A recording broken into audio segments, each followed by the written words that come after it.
Um, for the benefit of those who've dialed in, I don't want to take any more time.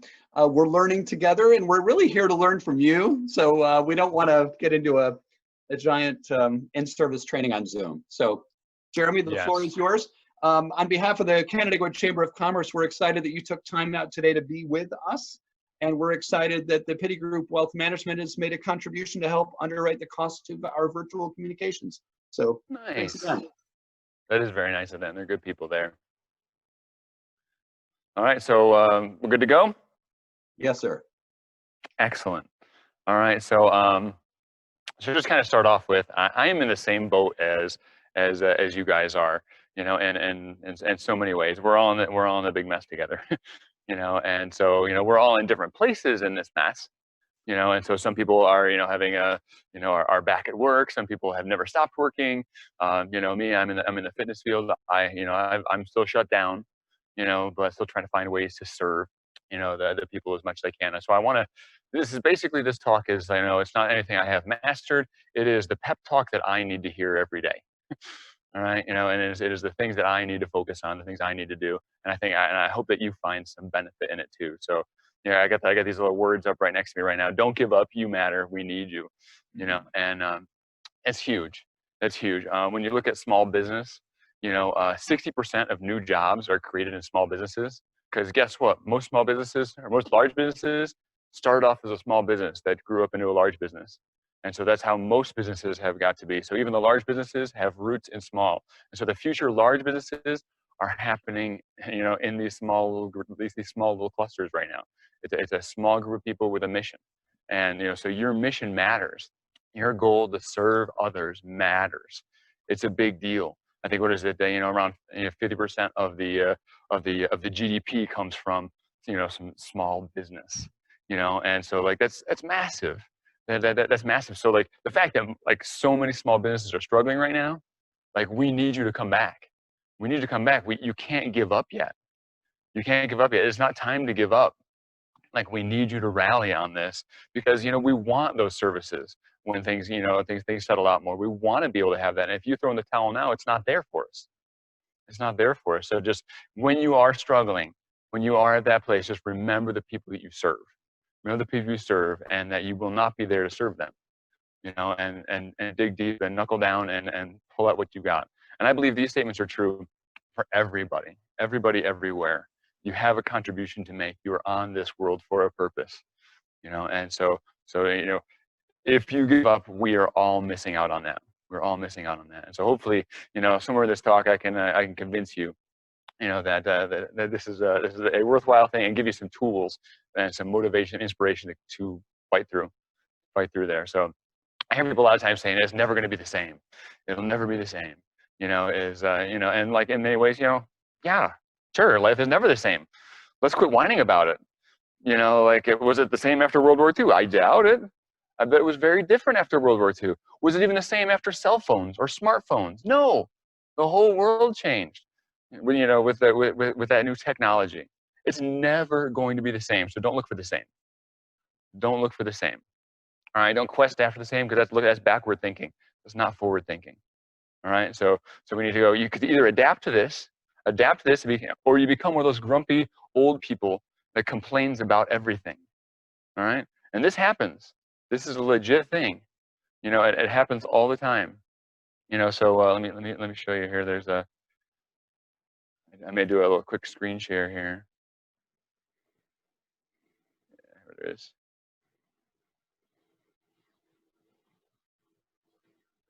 Yeah, I'll go with that one. All right, so I'm gonna make this bigger. Can you see that? Too small. Well, anyway, this is a Erickson stage of psychological development. You don't have to read it; it's too much. All right, so you look at this. What's the first stage here? It's trust versus mistrust. Then there's autonomy versus shame and doubt. Initiative versus guilt. Industry versus inferiority. Identity versus confusion. There is intimacy versus isolation. There is generativity versus stagnation. Integrity versus despair. And if you stumble on some of those stages, you don't get to the final one. All right, you don't get to the integrity part. So this is the part where you're 80 years old, 90 years old, 100 years old, and you look back and you go, that was a pretty good ride. That was a pretty good ride. You know, that was a good deal. That was a good time. I enjoyed that. You know, but the other people, if you don't do that, you give up, you throw in the towel, you bail out, you decide that it's never the same, it's never the same. You're gonna spend your whole life thinking about that. But when you get to 80, 90, 100, you're gonna look back and go, sucked. I sucked. I hated it. Like, I wish this could have happened. I wish that could have happened. It's all in your court. It's all in your court there, you know, as like you can do something about it. And so you're looking for, you know, if we look at the positives of each of these categories, this is what you need to be focusing on. You need to trust. You need to trust. All right. You need autonomy. You need to go after it versus being full of shame. Initiative versus feeling guilty about, you know, what you're doing or not doing or anything like that. Just get after and do stuff. All right. Industry versus inferiority. You go, oh, they're better than me. Then you just go do. Just go do. Identity versus confusion. Just you pick what you're going to do. You decide who you're going to be out there and just go and do it. Go and do it. Be that person. You know, intimacy versus isolation. Be vulnerable. Be who you are. You know, and step into that. And other people, you know, guess what? Like, you know, this is one of the most unifying things that we've had in a long time. You know, we're all getting our butts kicked here. You know, we all don't like it. Nobody likes this. Nobody likes the health implications, the fact that people are dying, and nobody likes the fact that, you know, like the economy is tanked. All right, and our personal economies a lot of times have tanked. You know, and so nobody's happy about that. We're all in the same boat. That's awesome. Intimacy right there. You know, it's revealed to us. Then generativity versus stagnation. We cannot stagnate right now. You've got to generate new. You've got to generate new. You've got to generate new. You know, and you know, integrity versus despair. You know, is you need to, you know, not go into Sadville. Not going to Sadville. That's not what this is about. You know, we have to keep moving on this. All right. So, you know, it reminds me of a little 90s a little video. My dad did a lot of consulting and stuff like that. He was like a quality control guy and stuff like that. And so he had this video. And I don't know if you guys have heard of it. Who Moved My Cheese? It was a little book, but he had a little video that went along with it. It was like a little cartoon of these little people and mice going around. And so I remember, like, you know, the video cost like $500 or something because it was like this like a training material, like, and you know, so it was like a big deal. It was like, make sure I don't ruin it or something. But you know, I watched that little video, and it's just, the cheese has moved. Is basically the idea here. You know, if you've been disrupted, things are different, life is different, the cheese has moved, and you can sit around and go, I just wish it was like the way it was. Or you can go out and look for new cheese. You go out and you scratch around and you run around and you get after it, and you find that cheese. All right. You know, and you know, like there's a little link. You can find it on YouTube. You should watch the little video. It's like 15 minutes actually, but it's good. It's good. A 15-minute reminder that our cheese has moved and we have to go after it and get some more. And the cheese is, you know, whatever you want in life, you know. And so that is what we've got going on here. Let me I'm gonna do something real quick here. I'm gonna do another side by side here, you know, so you can see this. All right. So we've got the schedule like priority quadrants here. So right now, most of us got thrown into crisis. So this urgent, you know, important area is crisis mode. All right. So we just got chucked in there. All right. Now your success is determined by how fast you can get into the productivity category right there. Right there. Right. So not urgent, important stuff. The sooner you get to that category, the faster you can rebound on this. So this is where planning, this is where, you know, exercise, relationship building, personal development, budgeting, you know, all of these things, you know, is getting back to those things that you can put all those things off. You can just put out fires, put out fires, put out fires. You know, you don't have to exercise ever. I'm a personal trainer. You don't ever have to exercise. You just pay a price later. You know, it just catches up with you and it becomes a crisis later on.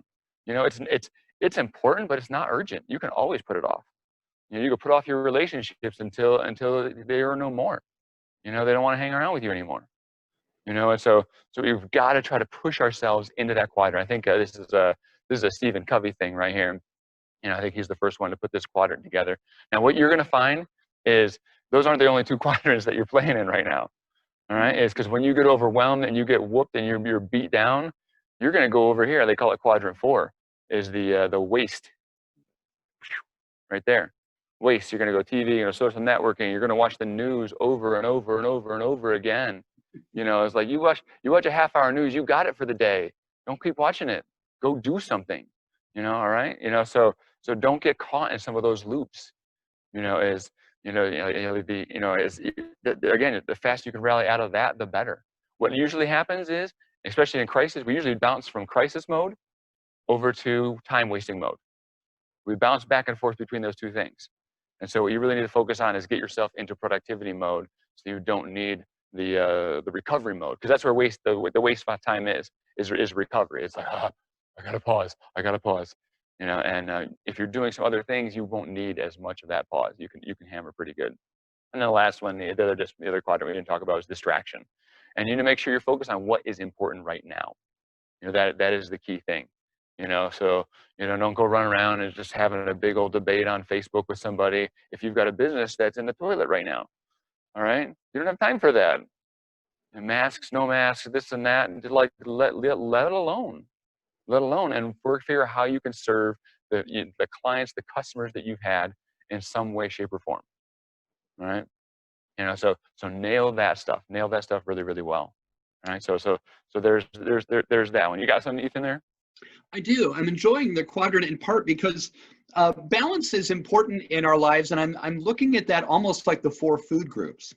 I think I think under normal circumstances, as people in a developed country, that those time wasters have their place.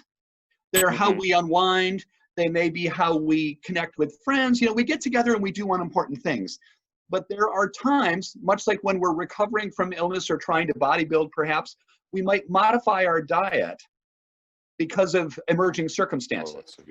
So what we're having to do right now, perhaps, is focus more on different quadrants in a different ratio than we might, because we're trying to strength build, to bring it back to what you're delivering to us today, that we're having to set aside the luxuries, perhaps, of eating poorly, or doing anything that's not particularly productive for us, because there is an unusual degree of demand on our time and on our intellect, and even I'm learning Zoom in real time. That there's crowding in the upper left corner. That even the people that we are with, there's more of us at once in that same place. And I don't mean to steal the show here, but I'm pretty confident that part of what you're sharing with us is the need to be mindful of where other people are on that same quadrant. And how we can be helpful and how we can be accommodating. And I'm going to step back here and listen some more. Thank you. No, I like that. That's a very good point. And like you do need recovery time, you know, and what I want to have you consider is see if your recovery time can be more regenerative. You know, because sometimes a recovery activity, you know, can be beneficial too. So if a recovery activity is talking to a really good friend, that's going to have even more benefit than binge watching Netflix. You know, or, you know, especially if you talk with that friend, you know, you talk with that friend while you're out walking. You know, so now your recovery time, your rest period, it's really recharged you a lot more. So it's actually filled a different cup there too. So to see if you can search out some of those things. So like, how can I recover? You know, but it's still not really a time waste. It's still not really a time waste. You know, it's like, what can I do to enjoy? And then you are allowed a little bit of that. You know, I'm not perfect on that stuff either. Empty calories. It's like you can have some of that in your life. You know, there. I want to talk to you a little bit about mental toughness. Mental toughness in there. You know, we'll go back to the don't give up kind of thing here. And you know, I got this little course one time. This Marine put together this mental toughness course. So I went through it, and it was very interesting, you know. And he told a story in there that, you know, you could classify as like horrifying or something, but you know, I found it fascinating because I come from a physical realm, you know, there. And so he told a story of a doctor who went over, you know, overseas, over India or something like that, and where they had a lot of lepers. You know, so leprosy is a neurological issue a lot that you actually can't feel, you know, the pain and things like that. And so that's why you do tissue damage, things like that. You know, rats actually eat your fingers off and they go missing, you know, because you don't feel that happening. You know, it's really gross. But but that was part of it. So he went over there as an orthopedic surgeon to kind of put some hands back together a little bit to help repair some of those things. And so while he was over there, he was learning about leprosy and these kind of things. And he went to the door of the clinic or whatever, and the door was locked. The key was stuck in there. He couldn't get it to go. And so this little 12-year-old leper went over and boom, popped it right open. You know, and then he's like, wait, hold on a second. Let me see your hand. And that kid had taken the skin to the bone in that hand, and I just powered through that lock. You know, and so you go, ooh, that's gross, that's terrible, that's disgusting. You know, it is. But the thing that I saw in there, the kind of point that he was making is, we have a lot more strength than we give ourselves credit for. The discomfort stops us before our limit hits. And not that you take it to the bone or something like that, but you know, maybe metaphorically at this, and sometimes you go, like, we're going to have to dig deep in the tank here. We've got to dig deep in the tank right now. And you have more in there than you give yourself credit for. It's there. It's there. It's uncomfortable. It's hard, but you can still do it. So, you know, embrace that. I think about sometimes the Olympians, you know, these people who are doing these incredible physical feats. They're just amazing. And I think of myself, you know, I exercise, I'm a personal trainer and, you know, things like that. There was one time I did pole vault, so I wanted to go to the Olympics so bad. And I think, what is the separating factor? And I wonder if the separating factor is that they can tolerate the discomfort farther than regular people can. And that's why they develop stronger. That's why they develop faster. They become more mentally tough. And so they tolerate the discomfort at a much higher level. So sometimes I have to call upon myself, like, am I wimping out too early? Am I wimping? Am I like, I'm tired? You know, it's like, you know, or you know, am I really trying to press after it and use, you know, the potential and ability that I've been given? You know, so here's a little quote here. Just step off the side here. Discipline is not what you want to do. Discipline is not what you should do. Discipline is what you actually do. So Mike Gillette, he's the guy that actually put together that course there. And you know, it was very, very interesting. You know, so it is disciplining ourselves, you know, to do what is required, what is needed at this moment. You know, and so hopefully I'll have a few disciplines to consider here at the end. You know, so if we look at, I'm gonna compare a few really interesting things that I think are pretty awesome, and really about what makes life fulfilling, because we got to figure out how to make right now fulfilling, right? This is our life. It's happening currently, you know, so like, you know, disasters hit and all these things. And that's where a lot of these theories come from, is in the disaster. This is when you learn about life. All right. And so they have Maslow's hierarchy of needs. All right. So this is a long-standing, you know, theory here. So you've got the physical, you got some safety. So you got physical hunger, you know, need for air, food, water. You need that satisfied. This is a pretty big one. It's an important one. You go without one for very long, like not very long at all, especially air, you're in trouble. You know, then next you have a need for safety, you know, shelter and stability. Guess what? We don't have stability right now. You know, as we have instability, we have lots of uncertainty. That's tough. You would need for belonging and inclusion. You know, we may be a little more isolated now. We're going to have to be more purposeful, you know, on some of that. You know, they need for self-esteem, power, control, and recognition. Well, control is pretty fun, because if you're a control freak, this is really hard right now. This is really hard because you do not have control over very much, as you get to find out how much you like to control and how much you need to let go of that control too, and realize that there are limits. There are limits to that control, and at some point you got to let go of some of that, you know, and control what you actually can control, not the things you wish you could control. Because if you spend all your time trying to control things you wish you could control that are none of your business, you know, that you don't have any say in, you're wasting your time. You're wasting your time. So you try to control the controllables, don't control the uncontrollables. You can't control the virus. You can't control the shutdown or what phase your business is in, really. You know, and so control what you can in that. Accept where you're at and control what is possible there. And then the need for development, creativity, and growth. You know, and a lot of people are reaching out for those now. I mean, you see all over the place. You know, people are signing up for little courses and things like that. Even this right here. you know, this chance. You say, we throw up a little flag and said, hey, there's a talk. Would you like some encouragement? Would you like some positivity injected into you? And some people go, nah, I'm just going to keep stumbling. And you guys said, yeah, I think I need to do that. I need that. You're smart. That's a piece of this pyramid here.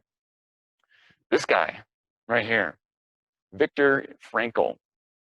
All right, so he is a concentration camp survivor. And you know, he wrote an incredible book, Man's Search for Meaning. If you have not read that one, I think that should be required reading for all humanity. All right, because he learned some things about what is essential. Because when you see death and suffering at that level, you really find out some things. You really find out some things. And so he was studying, how are some people making it? You know, the person's dying over here, person's dying over here. We're all starving. How do people make it? And he started noticing that there was things that just shut off in somebody, and he could predict that they were gone by next week. Either their body would give out or whatever, they mentally snap, whatever it was, but they were out. They were going to be dead. And so, you know, the stuff he learned, he started trying to spread that around. And so he came up with a little theory. He called it logotherapy, and they started using it as depression therapy there. 3 ways to find meaning. We need this right now. We need this right now. If you're not doing these 3 things, start doing some of them. All right. All right. Number 1 is a project you need to work on daily that someone would suffer if it's not done. Not that somebody's going to like lose a leg if you don't do it, but like their life will not be as good. Their life will not be as good because you didn't do that. And if you don't have anything, step into something. I'm sure Ethan can plug you into a whole lot of things, you know, that you could get involved with for encouraging people in the community. I mean, they have connections all over the place. There are needs all over, you know. And so if you go, hey, I got time, but I don't feel like I am doing something that makes anybody's life better. Go connect. Go connect, and there's people that you can serve. There's people you serve. So that's huge. That gives you meaning. That gives you purpose. All right? A redemptive perspective on suffering. All right, so one of the big things he noticed is the people who are in there, you go, this is one of the most awful things I have ever gone through. I'm in a concentration camp, people are dying all over the place. I don't know if I'm going to make it. You know, this is terrible. The people who decided that this challenge, it will make me better. Live or die, this challenge will make me better. It is going to increase my character. Post-traumatic growth. There is not just post-traumatic stress. There is post-traumatic growth. And that is possible for you. But you have to step into it. You have to step into it. You have to believe that tough things can actually make you better. Tough things can actually make you. A horrible thing that's happened to you, you can turn around and use that for good. And there's examples of that all over the place. And when you do that, you do feel a lot better. You have a lot more meaning. You don't feel quite as spiraled in depression. Last one is close, unconditional relationships with people who accept you as you are. Now, this is a tricky one because if you're never actually who you are, then you never can really feel accepted because you're playing a tricky little role.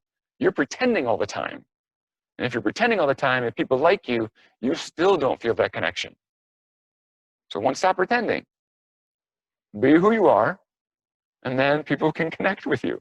And then when they connect with that person, you feel the connection. You feel the connection. And now that is enhancing your life. All right. I'm going to skip to this one here, the blue zones, because it really goes off this next one. Because I really like, if you've ever seen the blue zone stuff, I mean, like there was a presentation, there was talk about doing a blue zone initiative here. You know, it's awesome stuff. It is awesome stuff. You know, read the books, incredible. But they had 9 points, you know, for these blue zones. These are places where people live to 100 or just, and more vitally than we do here. I'm like, what do they do? We should all know that. This is a very good thing to know. All right, but going along, especially with the last one there, the last topic there, they found purpose. Purpose here is where is that? That's down in Right Outlook. You know, is know your purpose. So that green bar there. All right, you know, is know your purpose. They found that people that had a purpose, you could add 7 years of vitality onto their life, like good years, productive years, useful years onto their life. But what happens when people hit 65? They retire, and many people just go, I've suffered long enough. I don't want to do this anymore. I'm done. I'm done helping, done serving. Guess what? You've lost your purpose. Now, you don't have to get a job to gain your purpose, but you should get out there and serve. You should get out there and serve somewhere. Otherwise, life gets really small. If your life becomes about whatever I want to do, when I want to do it, you will not benefit from those 7 extra years. You will not have the 7 awesome years of vitality and happiness and growth. All right. So just some of the other ones, I'll just read them really quick. So I don't spend too much time on this, but make physical activity an unavoidable part of your routine. And this is not exercise even. This is just physical activity. Like do things, move around, walk, take your phone calls, go outside, walk, do your house projects, do different things like that. My great uncle, I love that guy. I love that guy just because, it's just, just a beast, right? So he was 94 years old. He was re-roofing his house. He was re-roofing his house. His kids in their 70s were like, what are you doing? What are you doing? He's like, what, am I going to fall and die? What else do I have to do? What else do I have to do? I could just sit around in a recliner. He took up like 1 shingle at a time, and it took an awful long time. It wasn't like hossing it or anything, but it's like, what else am I going to do? And that's the attitude we have to have. We have to have is you're not too old to do stuff. You're not too old to do stuff. All right. So make physical activity. So in a crisis, stay active. Stay active. Downshift. Work less, slow down, take a vacation. That's a fun one. That's going to come later. All right, but you do need some moments. You do need some moments out there. All right, so you need to take some time, and that is to go for a walk. That is to go for a walk. Breathe some air. Go to a park. Go see something. Go interact with something. Take a mini vacation. The weather's turning real nice. Take mini vacations. You can't take the full one, but they're talking about these people have it's not just an annual vacation. It is vacations amidst a day. They're talking about meditation is as simple as one breath. One breath.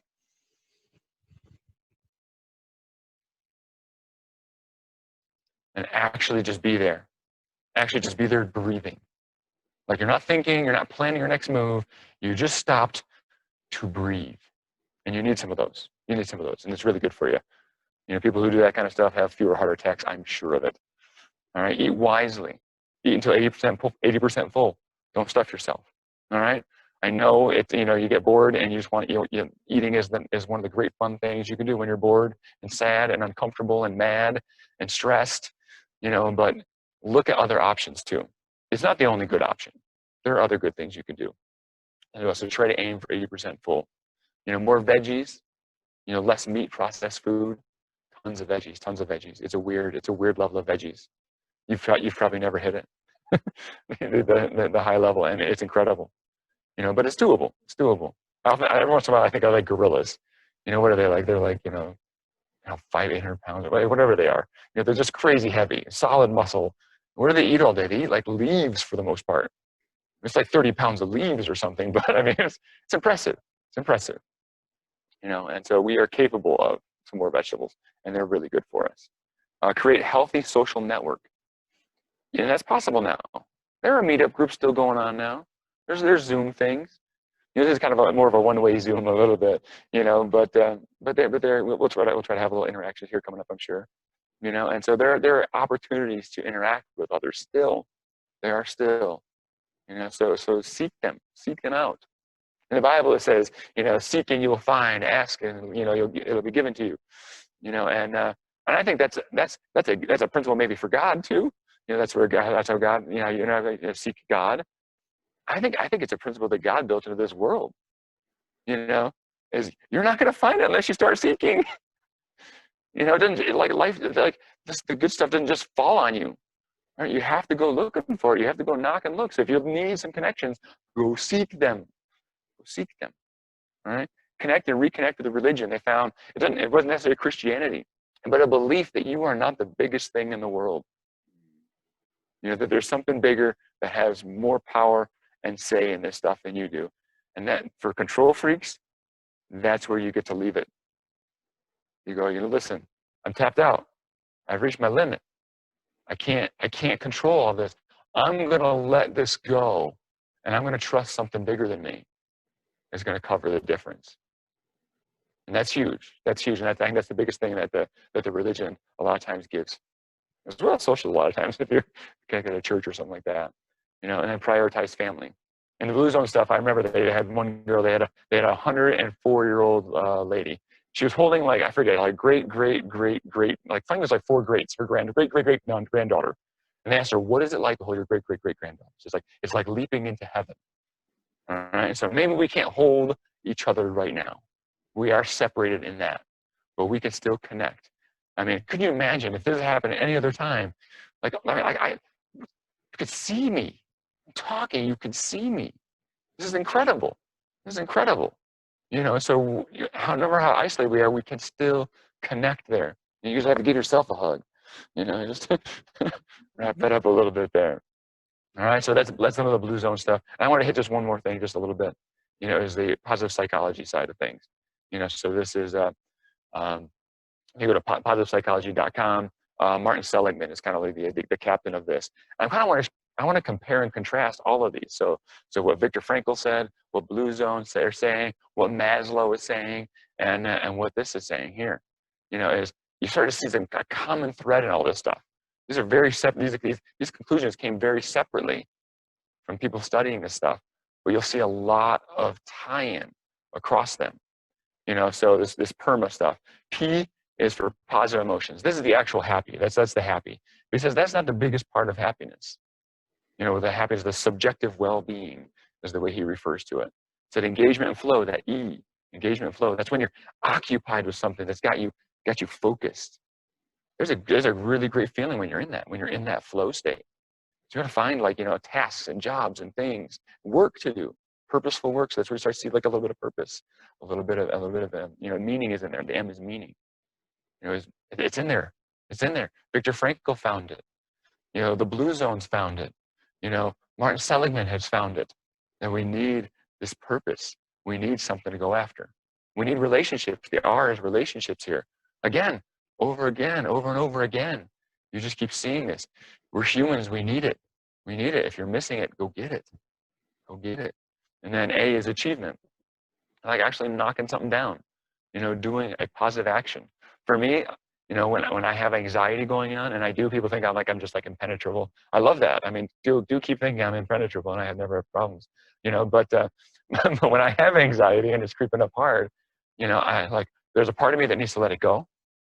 So there's a part where I need to release, some of that control and let my higher power take it over. But there's other times where I need to act. I need to go out and do something. And when I take a positive action, my anxiety goes down because I've done something purposeful in that. I have done something positive. I've seen something move in a positive way. It hasn't fixed the whole problem. It's never going to fix the whole problem, really. But I've seen an improvement. And when I'm coaching people, they contact us and they're like, I am in the worst shape of my life. I am overweight. It's terrible. And I just hear it in their voice and their demeanor, their posture, everything is down. All we have to do is not even take action yet, but really we make a plan. And by the end of making a plan, they feel better. They feel better because they see a path. They see a path. And then you start taking action on that plan. It feels even better because you see I could get out of this. I could get out of this. So if you're in wacky debt right now, your business is closed and who knows how much longer it's closed. It is not that much different than somebody who's 150 pounds overweight and they never know what it's like to be skinny. It's possible for them. I know it's possible. They may not know it's possible, and you may not know it's possible for you to get out of the situation you're in. But it's going to take some work. You need to make a plan, and you got to take action on that, and that will cure some of the anxiety there. All right. So now I've got the boring stuff. All right. So just the habits, the things I'm going to say. Hey, maybe think about doing these. All right. These are the things that I see help a lot of people. All right. So just basic habits, basic behaviors. All right. So first one is sleep. Sleep is big. When people are sleep deprived, they show just about every major mental illness. Schizophrenia, depression, anxiety, all this stuff. Now, sometimes your lack of sleep is tied to those, so that makes it extra complicated, but sometimes it is you're pushing too hard and you need to let up a little bit and you need to go to bed and you need to give yourself permission to sleep, and you will wake up and your head will be in a better spot. And so if you notice you're all anxious and all that stuff, you've been hammering for a while, go to bed early. Go to bed early. And you'll wake up and your mind will be able to better handle the problems you're facing. All right. So one of the things is, one is get out of bed. Don't stay in bed that long. Get out sooner. Another one of those Marine guys, he said, what is his name? Jocko Willink. If you've heard of him, he's very intense fella. YouTube guy, all over the place, speaker and all that kind of stuff. But he says, he has a talk about discipline. And he said, in his talk about discipline, he said, discipline is not just getting up early. He says it starts there, though. It starts with getting up early. It's not just getting up early. But you get up because guess what? If you have a purpose, you have something to wake up to do. You get up and do it. You go, I got to get up. I got to do something. I got something I need to do today. And so you wake up and you get up and you hammer it, all right? And go to bed. We have a 1-year-old little girl right now, Hope Emmeline, we're getting good sleep now. Where she's through that. But when she was first the newborn baby, we're sleeping horrible. You learn a lot about sleep when you're not sleeping a lot. And I found the first 3 hours. So as soon as we put her down, a lot of times she would give us a 3-hour stretch. We had to pass out as fast as we could. That first 3 hours was money, because some nights that was it. That was it. If it was only the first 3 hours and then we were up the rest of the time, that first 3 hours could actually carry me through. But if I putzed around in that 3 hours and I didn't catch that first block and I got a 3-hour block later, it wasn't even as valuable. It wasn't even as valuable. So that initial bit of sleep is money sleep. So make sure you're not pushing that initial sleep too far into the night. All right. We need to hit those rhythms correctly. And when you start to dip, in the evening, go for bed. Go for bed, wake up early, and then take on some tasks. All right. With a fresh mind, more positive thinking is available in the morning. All right. Guard the gates. So you think about the old medieval castles. All right. The whole town was out around the castle, and then when there's trouble, everybody runs inside the castle, they close the gates and nothing gets through, and then when the gates are open, what do they got? They got guards standing there just to make sure, they're guarding there and say, whoa, whoa, whoa. You can also think about a bouncer at a nightclub. All right. Those really, really nice nightclubs or something, they're really choosy about who they let in because they're controlling the environment inside that club. All right, so they're not gonna let some guy who's belligerent in line and already drunk into this club. It's gonna cause a fight. It's gonna disturb the nice people in there. So they're not gonna let them in. They're gonna guard the gate. So watch out what you're taking into your mind, during this time. So don't just cruise aimlessly on Facebook, because you're asking for random things to come in your mind. So be careful with it. Be careful with it. If you need to check on something, go do that. But I wouldn't try to make it a specific time for that. Don't let it become all the time, because it'll keep invading your mind and disturb your peace. And also, don't look at all the negativity that's out there. There's tons of negativity to be found. And there's people saying, we need to open all this stuff yesterday.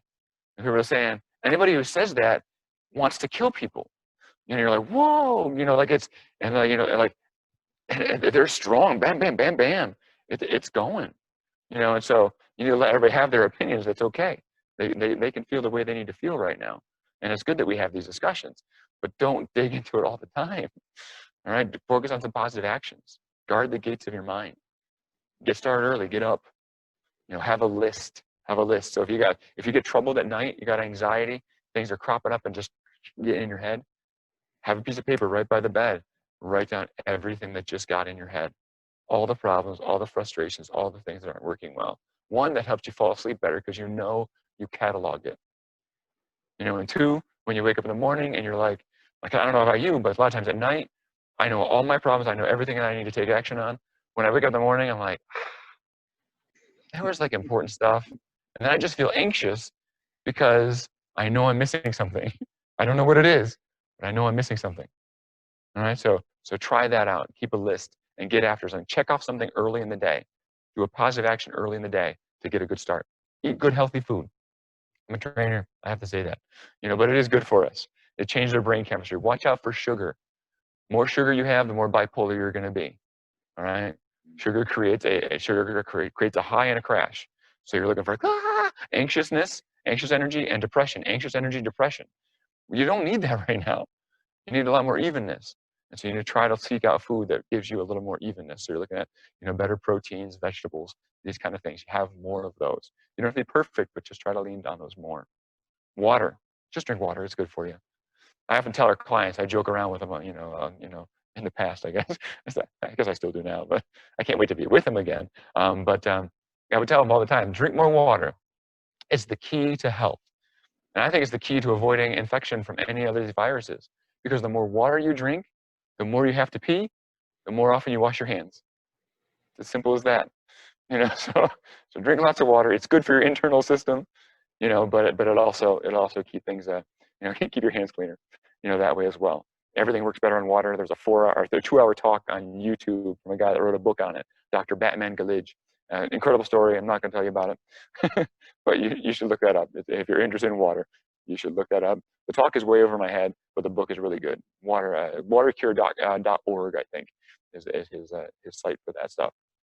Watercure.org. You just have to figure out how to write that down. Activity. Walk outside. On the nice days, add a phone call to a friend, somebody you enjoy talking to. That's going to boost you in so many different ways. So it's going to boost you physically, it's going to boost you mentally, it's going to boost you socially. Obviously exercise is a wonderful thing. It's a physical exercise. That's what we're trying to do with our clients remotely here. But even just a walk will lift you so much. You'll be shocked. You'll be shocked at what it can do.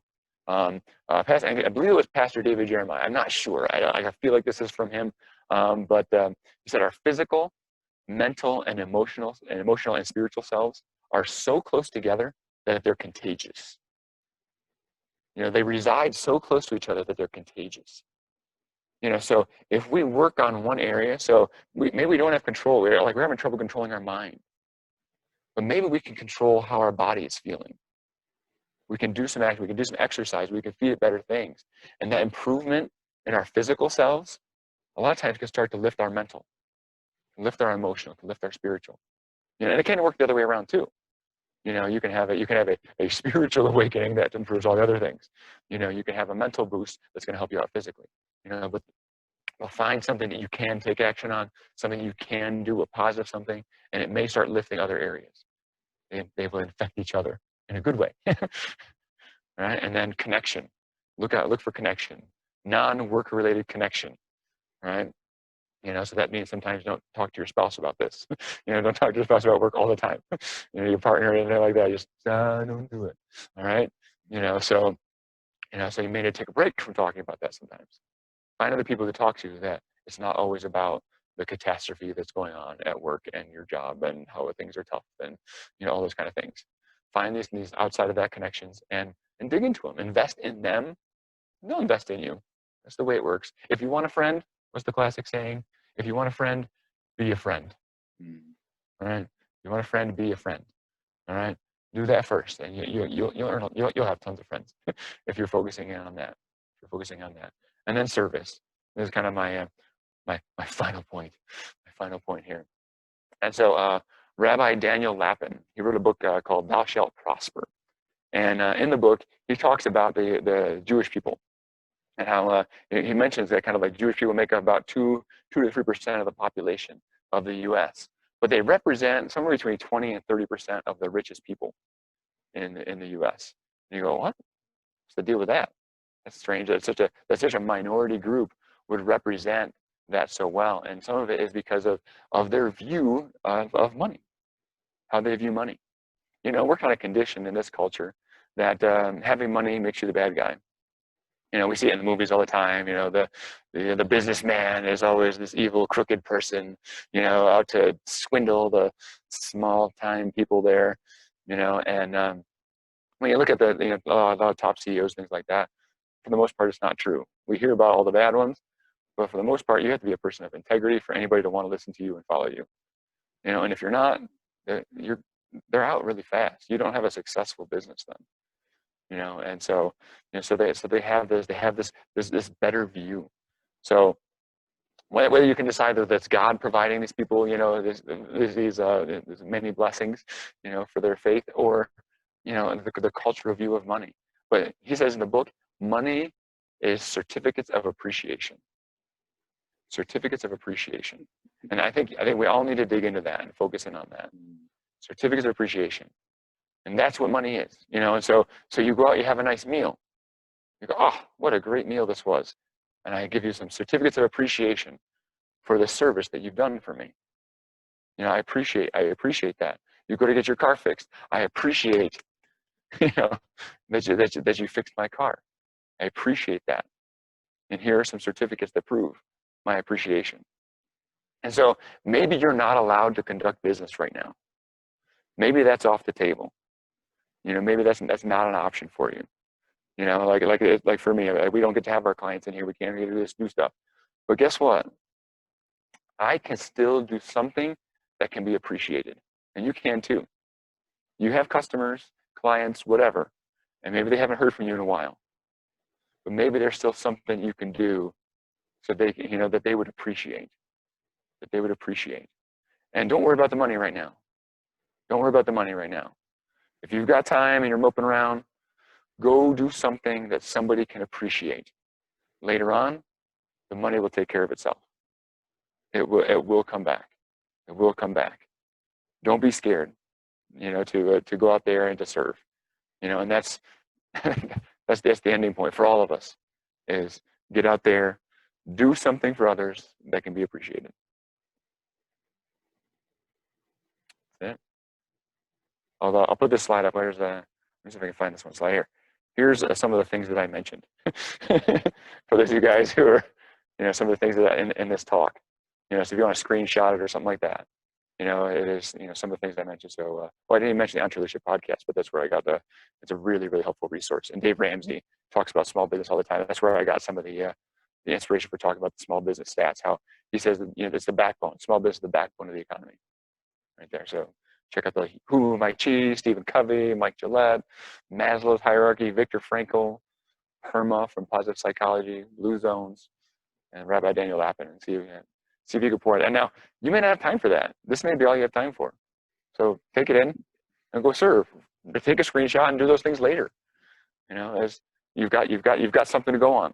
You've got something to go on. Now you got to go do it. I'm inspired, Jeremy. Thank you very much. The one thing that I personally dial in on, I don't mean to cut in line in front of anybody, is Maslow's hierarchy.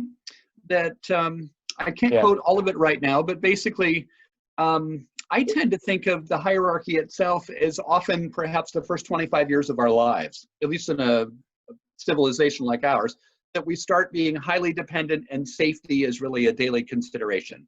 We're on the playground, we're learning how to walk, and we're going through issues of coordination and personal development. And then we finally reach a place in our lives, which may be in our 20s, 30s, 50s for that matter, when we become actualized, when we feel complete and we're able to be of service to others.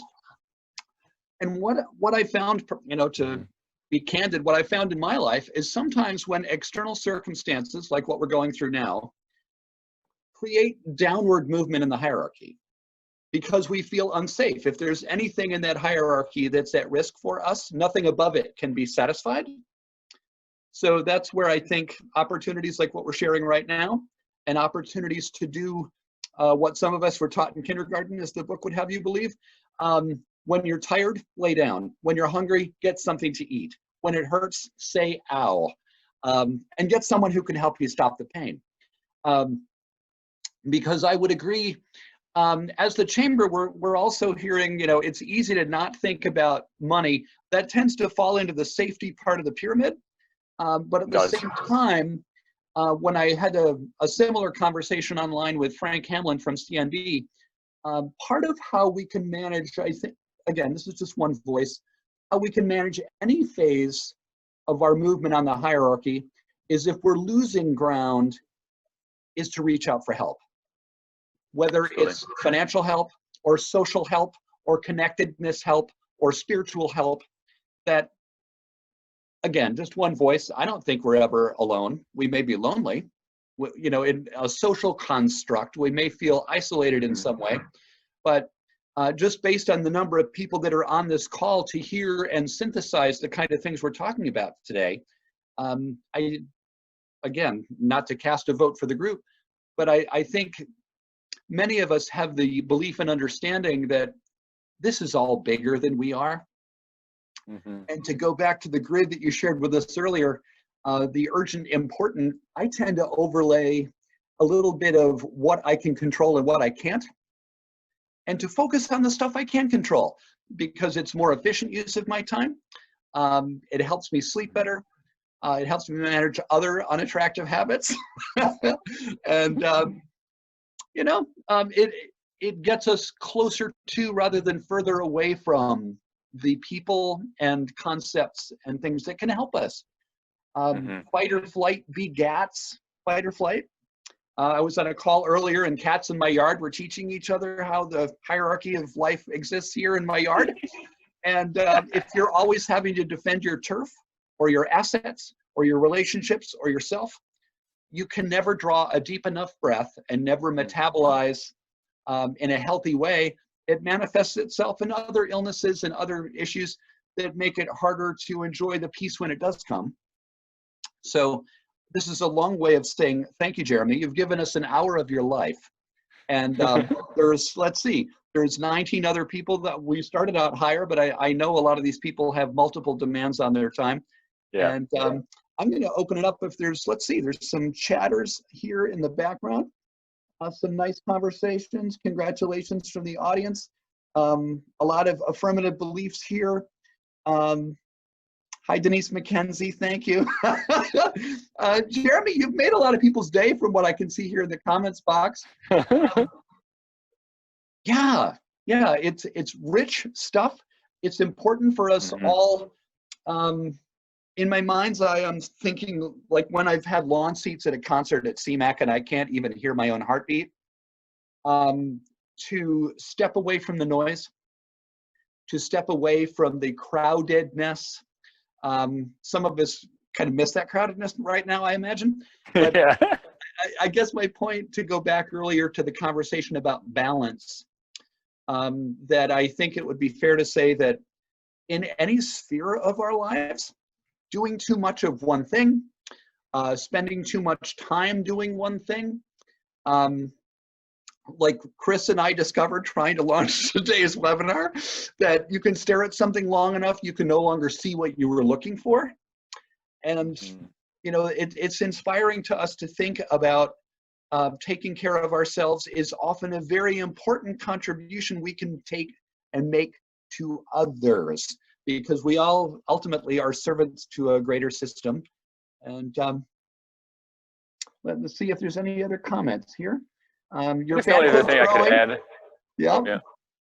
The only thing I could think of is, you know, is for some of this stuff is that, you know, at some level you do need to worst case scenario it, and you need to get to a place where you can be okay with the worst case. You know, so because we're shut down. You know, my business, you know, is shut down, and so, you know, so worst case scenario. You know, let's what is it? And, you know, like, so, you know, we've worked really hard, you know, on a lot of things. You know, like my wife and I, you know, we've followed Dave Ramsey's, you know, stuff, you know, so getting out of debt and those kind of things. And so our house is paid for, you know, our cars are paid for, student loans are paid for. We knuckled down and we went without so that we could pay off those things. And that makes it a lot easier right now. That makes it a lot easier. The stress level is a lot lower, you know, but, you know, what if? Do we have to sell the house and move into a trailer or something like that? Yeah. What's the most important thing? And for me, it's my family. My family. Is my family still together? Yep. Can I rebuild? Yep. Yes. I can do that. I can do that. That's possible. Do I want to? No way. I wish we were standing in a room together, because I think we'd be elbowing each other all through this conversation. One of the things, it took me a few days to metabolize, like right in the later part of March, is that what's happening around us is not a personal attack. You know, when you think about it and you look at, you know, in whatever way you want to frame it, you know, maybe one's personal debt load is going up because their income is affected, or it's going up because their business is affected, or it's creating strife in their home because they or their mate or their children are jobless or whatever. They are the facts, but they didn't happen to you because of who you are. Yeah. No more so than when the sun came up this morning. I'd like to take that as a personal gift, but it really wasn't done just for me. And something I learned quite some years ago was just to stop owning things that don't belong to me. And it makes it easier to get up tomorrow morning and work a little longer and give a little bit more out of the understanding that I'm just a guy. And together, the just a guys and just a gals and just whoever else is, we're doing it together. And it wasn't done to us, it's done with us. And, you know, I'm excited to call you a friend and to have this many people carving out time from a beautiful 70-degree day in the Finger Lakes. That I know, right? Well, maybe that was a gift to us, actually. But you can't take that away just because there's a virus. That's right. So, very nice. Yeah, awesome. Very good. This has been fantastic. Thank you to everyone in the audience. Like I say, Jeremy, lots of lovely comments on the side over here, including a hallelujah call out. So very good. Ladies and gentlemen, go enjoy the sunshine. Take a walk if you have the time and ability, because it's a perfect day for that. And depending on your spiritual system, it's a great way to say thank you. So, and again, thank you, Jeremy. Thanks to the Pity Group for helping making this possible. And we're taking next week off for the holiday, but after that, we're continuing Tuesdays at 2. So stay in touch. Thank you all very much. Thank you, Ethan. Yep.